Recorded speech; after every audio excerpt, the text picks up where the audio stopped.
What happens when you push 6 inches of wrought iron pipe through 109 miles of mountain wilderness, fill it with crude petroleum, and run it past every locomotive boiler, blacksmith forge, and open cooking fire in northwestern Pennsylvania? I found the answer in an engineering report filed with the Tidewater Pipe Company in the summer of 1879. The report describes the construction of the world's first long-distance petroleum pipeline from the oil fields at Bradford, Pennsylvania, to the Philadelphia and Reading Railroad at Williamsport, 109 miles to the southeast, across the spine of the Allegheny Mountains, through terrain so dense and steep that no railroad had been able to cross it at that latitude. The report describes trenching crews, pipe-threading gangs, steam-powered pumping stations, ox-drawn sleds hauling 18-foot sections of wrought iron through snow, and the men who connected those sections by hand using massive wrenches called Klein tongs. One blow of the hammer, one turn of the pipe, one joint at a time for 90 consecutive days across a landscape that was already burning before they got there. What the report does not describe is what happened when the pipe leaked, and the pipe leaked constantly. Every joint, every coupling, every seam where two hand-threaded sections of wrought iron met was a potential rupture point. And in the Pennsylvania oil region from 1860 to 1890, a leak near a heat source did not mean a spill, it meant fire. The oil towns along Oil Creek burned and rebuilt so many times that the architects who designed the replacement buildings are better documented than the people who died in the fires. The machines that built this pipeline and the thousands of miles of pipe that followed it created the most fire-prone industrial landscape in American history. And the men who laid that pipe did it by hand, in the dark, in winter, across terrain that would have stopped a surveying party, let alone a construction crew. I went looking for the machines. What I found was a 30-year infrastructure war fought with wrenches and kerosene and wrought iron, in a valley where the ground itself was soaked in fuel. The story starts with Oil Creek, not the pipeline, not Rockefeller, the creek itself. Oil Creek runs through Venango County in northwestern Pennsylvania, winding between two steep ridgelines of Allegheny sandstone.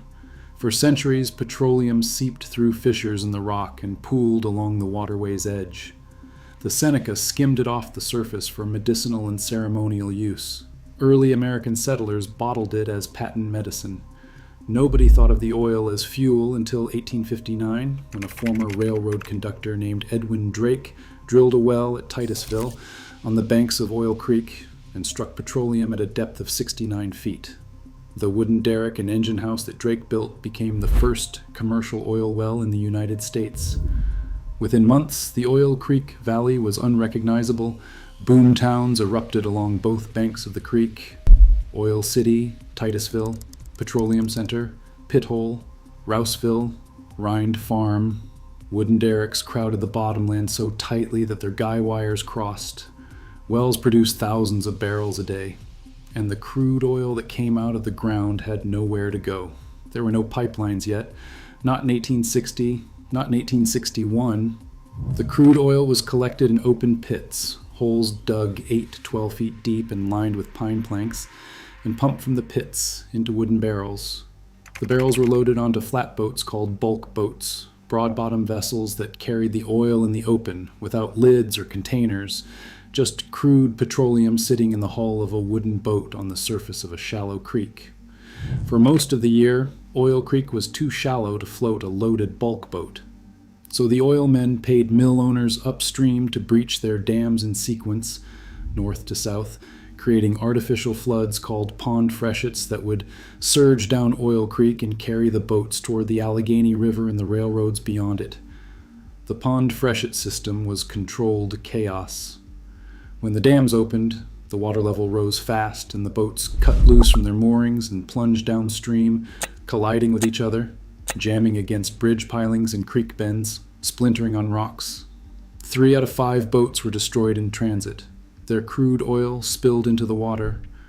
After particularly bad freshet, Oil Creek was not a waterway carrying some oil. Oil Creek was a ribbon of crude petroleum with water underneath it. Operators took out leases on stretches of the creek just to sponge the spilled crude off the surface and sell it. The mud on the banks was saturated with petroleum. The wooden buildings along the creek were saturated. The trees along the waterline were saturated. The roads, which were unpaved dirt, were soaked in crude from barrel leaks and wagon spills and overflow from the open storage pits. Every structure, every surface, every square foot of ground in the Oil Creek Valley was coated in a substance that ignites at temperatures most kitchen stoves can produce. Consider what that means. An entire valley, 10 miles long, densely settled, built entirely from wood, soaked in crude petroleum with no fire suppression technology of any kind. No fire department, no water pumps, no chemical retardant, no understanding of how oil fires behaved or how to contain them.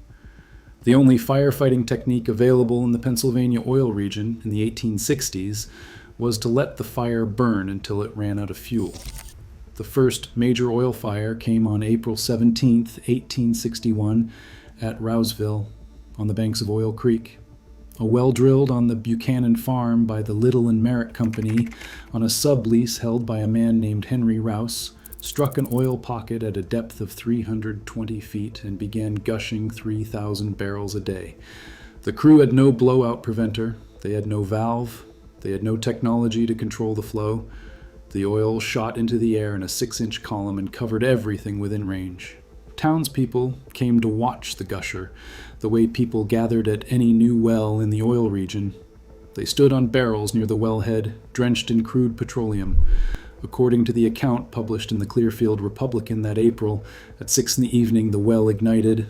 The source of ignition is still debated. Some accounts point to a cigar. Others point to the boiler fire at a neighboring well, 44 to 55 feet away. The wooden derrick became a column of flame reaching 30 to 40 feet into the air. The oil kept gushing. The gusher fed the fire. 19 people died, including Henry Rouse himself, the man after whom the town of Rouseville was named. No photographs of the fire exist. The earliest known image is a painting by Philadelphia artist James Hamilton, titled Burning Oil Well at Night near Rouseville, Pennsylvania, completed shortly after the disaster, now housed at the Smithsonian American Art Museum in Washington, D.C. The painting shows a tower of fire rising from the wellhead into a black sky, the surrounding landscape lit a deep orange, the silhouettes of men at the base of the fire either fighting it or running from it. There was no practical difference at Rouseville in 1861. There was nothing to fight it with. The Rouseville fire was the first. It was not close to the last. Oil City, at the confluence of Oil Creek and the Allegheny River, burned and was rebuilt multiple times during the 1860s alone. Everything in Oil City was saturated with Pennsylvania crude. The people, the mud, the wooden buildings, the trees along the waterline. The town burned and was rebuilt in wood and burned again. At Pithole, a boomtown on Pithole Creek that grew from nothing to 15,000 residents in 8 months on the strength of a single oil strike in 1864, fires in 1866 destroyed 30 buildings, 30 oil wells, and 20,000 barrels of stored crude in a single event. The technology to extinguish an oil fire simply did not exist. After the Civil War, the most advanced firefighting technique in the oil fields was firing solid cannonballs at the base of a burning storage tank, attempting to puncture the tank and drain the oil into a controlled area. The technique did not work reliably. The towns burned. This was the landscape into which the pipeline builders walked. By 1878, one man controlled 90% of the oil refining capacity in the United States. John D. Rockefeller had built Standard Oil into the most powerful corporation in the country, not by drilling wells, but by controlling what happened to the oil after it left the ground. Rockefeller controlled the railroads through bulk shipping rebate agreements that no competitor could match. He controlled the refineries in Cleveland, Philadelphia, Pittsburgh, and New York through acquisition, merger, and price warfare. And he controlled the gathering lines, the short pipelines that moved crude from individual wells to the nearest railhead. By 1876, Rockefeller's allies were operating 520 miles of gathering pipelines, 5,000 railroad cars, including 1,500 oil tankers, and several 100,000 barrels of storage capacity. If you produced oil in Pennsylvania in 1878, Rockefeller decided how your crude reached market, at what price, and through whose infrastructure. What Rockefeller did not control was the idea that crude oil could travel long distances through iron pipe, bypassing the railroads entirely. That idea belonged to a man named Byron D. Benson, who incorporated the Tidewater Pipe Company in Titusville, Pennsylvania on November 13, 1878. Benson's plan was direct. Build a 6-inch diameter wrought iron pipeline from the Bradford oil fields in McKean County to the Philadelphia and Reading Railroad at Williamsport, 109 miles to the southeast. The pipe would cross the Allegheny Mountains, climbing to an elevation of nearly 2,600 feet above sea level. No one had ever pumped crude oil that distance or to that elevation. Engineers working for Tidewater designed new pumps capable of pushing petroleum over a 1,100-foot elevation gain without exceeding the burst pressure of wrought iron pipe. Rockefeller found out about the Tidewater project, and Rockefeller fought it the way he fought everything that threatened Standard Oil's control. Standard Oil agents purchased farmland along the proposed pipeline route to block Benson's right-of-way acquisition. They filed fraudulent land claims against Tidewater's surveyors in county courts across the Alleghenies. Rockefeller's allies bribed Pennsylvania state legislators to obstruct the project, and according to multiple period accounts, including records cited by energy historian Christopher Jones, armed teams were dispatched into the woods to physically rip up sections of wrought iron pipe that Benson's construction crews had already laid in the ground. Benson's response was secrecy. He purchased right-of-way leases without revealing the Tidewater name or the pipeline's purpose. Construction began on February 22, 1879, in the dead of winter, and the secrecy held just long enough to get the pipe in the ground before Standard Oil could shut it down. If you want to check these numbers yourself, the records exist. The engineering notes from the Tidewater construction are archived. The oral histories have been published. Don't take my word for it. Look at what the evidence shows. And subscribe if you want to see where the next thread leads. Here is what it took to build a petroleum pipeline across the Allegheny Mountains in 1879. The pipe came in 18-foot sections of 6-inch wrought iron, threaded at both ends with screw couplings. Each section weighed enough that a single man could not lift it. The iron was hauled into the Allegheny wilderness by horse or ox, on a flatbed wagon in warmer months, on a wooden sled in winter. The terrain along the pipeline route was dense Appalachian forest, hardwood and hemlock, with no roads, no clearings, and no access for wheeled machinery.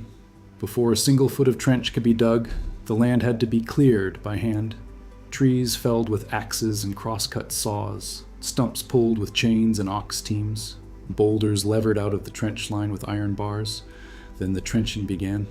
Crews dug an 18-inch deep furrow through rock, clay, shale, tree roots, and frozen ground with picks and shovels. In wetlands and creek crossings, the pipe was encased in poured concrete to prevent it from floating or shifting in saturated soil. On steep mountainsides, the pipe was anchored to timber bracing driven into the slope. To connect two sections of wrought iron, a foreman struck the end of the pipe with a heavy hammer, while another man rotated it using Klein tongs, a massive wrench the length of a man's body and nearly as heavy. The Klein tongs gripped the circumference of the pipe and allowed the worker to turn it a fraction of a rotation with each stroke. A blow from the hammer, a turn of the tongs, a blow, a turn. The screw coupling threads engaged slowly, one fraction of a rotation at a time, seating the two 18-foot sections together into a joint that was only as tight as the strength of the man swinging the tongs and the precision of the threads cut into the iron at the foundry. Every joint was handmade. Every joint was imperfect. Every joint was a potential leak point when crude oil was pushed through the bore under pressure. One section at a time, 109 miles, 90 consecutive days. In February, March, April, and May. Through wilderness that no road crossed and no wagon could reach without first clearing a path. The pipeline required 2 steam-powered pumping stations to push the crude over the Allegheny summit. The first station was at Corryville in McKean County, powered by 80 horsepower steam pumps. The second was in Lycoming County, positioned to boost the oil over the mountain's highest point. Together, the 2 stations pushed crude through the 6-inch bore at 250 barrels per hour, roughly 6,000 barrels per day. On May 28, 1879, the pumps at the Corryville station were activated. Oil entered the pipeline and moved at roughly half a mile per hour. Several of Benson's men walked alongside the buried line, pacing the flow. Within 2 days, the pressure gauges at the pumping stations rose to dangerous levels. The pumps were shut down. A crew opened a section of the pipeline and found pieces of wood and rope jammed inside the bore. Tidewater officials suspected sabotage by Standard Oil operatives. They could not prove it. They never identified who had inserted the obstruction or when. They cleared the wood and rope from the bore, restarted the pumps at Corryville, and on June 4th, 1879, the first crude oil arrived in the receiving tanks at Williamsport. The oil had traveled 109 miles through wrought iron pipe, over a mountain nearly 2,600 feet above sea level, past every open flame in the region, and arrived intact. The Tidewater pipeline worked. In its first year of operation, it transported over 1 million barrels of crude from the Bradford fields to the railroad at Williamsport. The pipeline proved that long-distance piping was cheaper than rail transport by a wide margin. The independent oil producers, who had been strangled by Rockefeller's railroad rebate agreements, could now ship their crude to market without touching a single railroad car that Standard Oil controlled. Rockefeller's response was not retreat. It was replication on a scale that Tidewater could not match. Within months of Tidewater's success, Standard Oil began constructing its own pipeline network across Pennsylvania and into New York and New Jersey. Rockefeller did not compete with Tidewater on equal terms. He strangled it. He purchased the refineries at Bayonne and Philadelphia that Tidewater supplied, cutting off its customer base.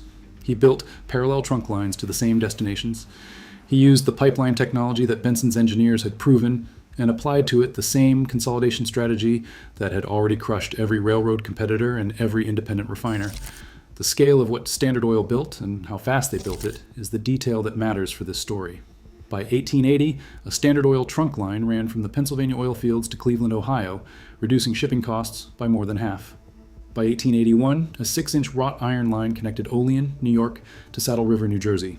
That same year, Rockefeller organized the National Transit Company as a subsidiary to consolidate all of Standard Oil's pipeline operations under a single management structure.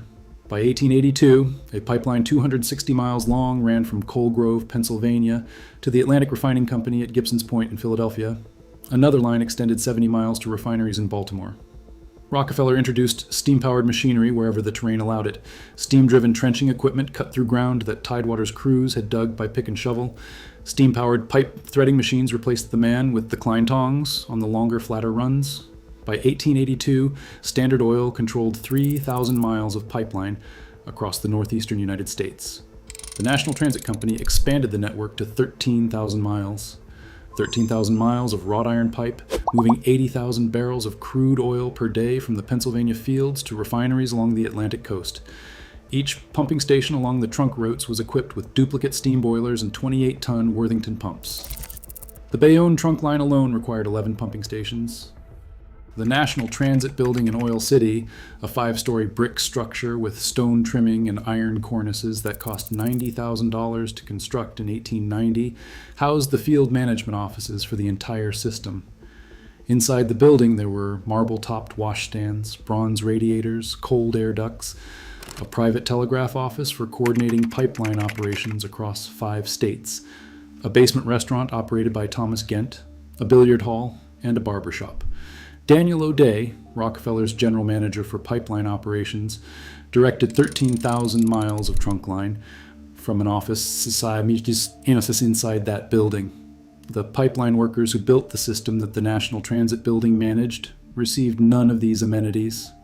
Neil McElwee, who wrote a short history of the National Transit Company, described the men who laid the wrought iron as having an edge, a swagger and attitude, and compared the work to military service. The pipe arrived on site in 18 or 20-foot sections, hauled into the forest by horse or ox on a wagon or sled. The pipe was heavy, the tools were heavier. A foreman banged on the end of the pipe with a hammer. Another man, bucking it up, rotated it a fraction of a turn with the Klein tongs. A bang, a turn. Through the woods, the pipeline crews buried the iron in a hand-dug ditch. Through wetlands, they encased it in concrete. Long days and longer weeks, and the company ledgers at the National Transit Building recorded the men as throughput costs. as equipment depreciation, as line items in a construction budget that funded marble wash stands and bronze radiators for the office building in Oil City. The pipe moved the oil moved the money moved Rockefeller from Cleveland to 26 Broadway in Manhattan. The pipe also leaked. The wrought iron pipelines of the 1870s and 1880s leaked at every joint. The screw couplings that connected the 18-foot sections were hand-tightened by men with hammers and Klein tongs in trenches dug through Appalachian forest. The tolerances were crude. The seals were imperfect. Small leaks, seepage at joint after joint along thousands of miles of buried iron pipe were so common that they rarely appear in the historical record. They were not considered events. They were considered the operational cost of moving petroleum through wrought iron across uneven ground. Larger leaks, bursts that sent crude oil across farmland and into streams, earned brief newspaper mentions. In March 1885, a Standard Oil trunk line burst on a farmer's property in Pennsylvania. The published report in the local press is 2 paragraphs long. No follow-up was printed. The pipeline was repaired. The crude that had spilled into the soil was not recovered. It soaked into the ground, the same ground through which the pipeline continued to carry oil, the same ground that was already saturated from 3 decades of drilling, spilling, pond fresheting, and burning petroleum across the entire Oil Creek watershed. The Pennsylvania oil region between 1860 and 1890 was not a place where fire was an occasional hazard. Fire was a structural condition of the landscape. Crude oil filmed the surface of Oil Creek and every tributary that fed it. Petroleum soaked into the wooden buildings of Oil City and Titusville and Petroleum Center. It saturated the wooden derricks, the wooden storage tanks, the wooden bridges, the wooden railroad trestles of the Oil Creek Railroad. Lightning strikes ignited tank farms with no warning and no defense. Locomotive sparks from the Oil Creek and Allegheny River Railway ignited pooled crude along the railbed. Boiler fires at pipeline pumping stations ignited leaked oil in the trenches surrounding the stations. And when a fire reached a wooden storage tank holding thousands of barrels of crude, the tank did not burn. It exploded. Burning petroleum launched into the air and across the surface of any nearby water, and if that water was Oil Creek, the fire rode the current downstream into the next town and the next set of storage tanks and the next set of wooden buildings soaked in 3 decades of spilled crude. The worst of the Pennsylvania oil fires came on June 5, 1892. A week of torrential rain had saturated the Oil Creek watershed in Venango and Crawford counties. At midnight, the Spartansburg Dam upstream of Oil City gave way. The floodwaters surged down the narrow valley between the 2 Allegheny ridgelines, smashing through the oil refineries that lined the banks of Oil Creek, overturning storage tanks, filling the rising water with crude oil, benzene, and naphtha from the refinery operations. By 2 a.m, oily floodwater had filled the streets of Titusville up to the 2nd story of the buildings. People in nightclothes climbed to rooftops and clung to window frames calling for rescue. Men and women in the creek clutched at driftwood and timbers as the current carried them downstream through water filmed with petroleum. Around 10 a.m, roughly 5,000 people stood on the surrounding hills above Oil City, watching rescue boats work through the flooded streets below. A thick yellow fog settled over the surface of the floodwater. The naphtha from the smashed refineries had vaporized and mixed with the air above the water. According to eyewitness accounts published in the Pittsburgh Press on June 6, 1892, the first explosion incinerated half a mile of downtown Oil City in a single event. The second explosion reached refineries upstream that the floodwater had not yet breached. The third explosion turned everything in the valley that was not already submerged into flame. Witnesses on the surrounding hills described fire reaching 500 feet above the surface of the water. The smoke column turned the sky black over Oil City. People on the rooftops who had survived the flooding were now burning. People clinging to driftwood in Oil Creek were surrounded by flaming petroleum on the water's surface. The Pittsburgh Press compared the disaster to the Johnstown flood of 1889, which had killed over 2,000 people just 3 years earlier and 60 miles to the south. When the fire in Oil City burned itself out, somewhere between 60 and 150 people were dead. The exact count was never established. The bodies carried downstream by the burning water were never all recovered. Oil City was leveled. The Bellevue Hotel was destroyed. The Petroleum House was destroyed. The Oil City Barrel Factory was destroyed. The new building of the Oil City Tube Works was destroyed.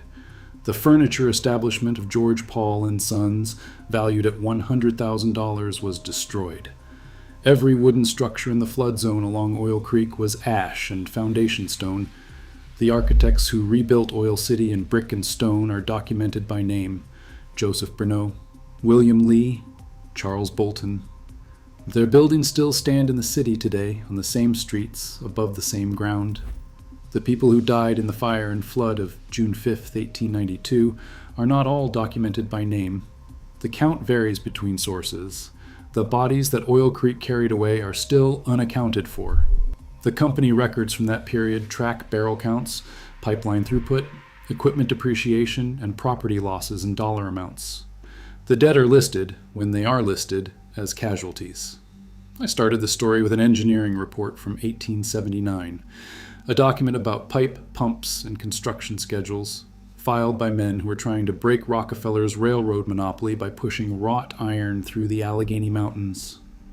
What the Tidewater Pipeline proved was that crude oil could travel long distances through iron pipe more cheaply and more reliably than by railroad car. That proof changed the American energy industry permanently.